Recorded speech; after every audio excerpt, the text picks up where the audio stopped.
I was in second grade, I had this teacher named Mrs. Sutherland. And in Mrs. Sutherland's class, she did this thing called DEAR time. It was an acronym, DEAR. It stood for Drop Everything and Read. And whenever she announced it, you had to drop what you were doing, go grab a book and read and be quiet. There was no talking during DEAR time.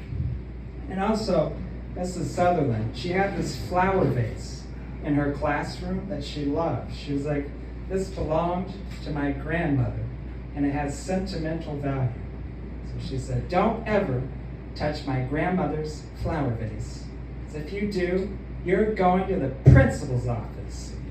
But I was really curious, so I picked up the flower vase when she wasn't looking and held it.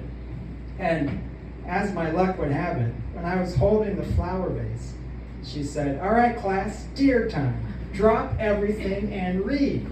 So I dropped the flower vase, and it shattered on the ground. And then Mrs. Sutherland said, you broke my grandmother's flower vase?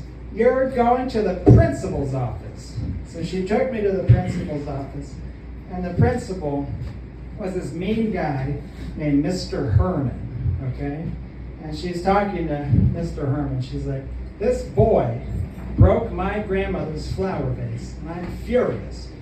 And then Mr. Herman said to me, he's like, what do you have to say for yourself, young man?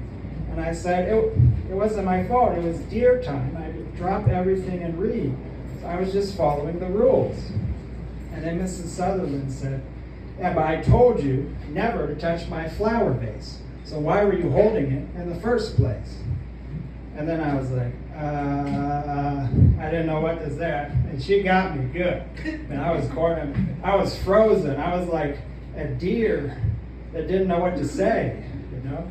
So then Mrs. Sutherland, she's like, I think my work here is done. And she walks out, all gloating like that. She was done interrogating me. And then, so it's just, she lays me along with Mr. Herman. And you know what Mr. Herman did? You can probably guess. He stuck his thumb up my ass.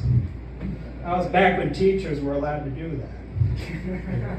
Nowadays, teachers can't do that because everyone's woke. It's too woke. This is back when teachers were allowed to stick their thumb up your ass for discipline. So, yeah. Anyway, I just wanted to share that story with all of you. Maybe you can learn something from it.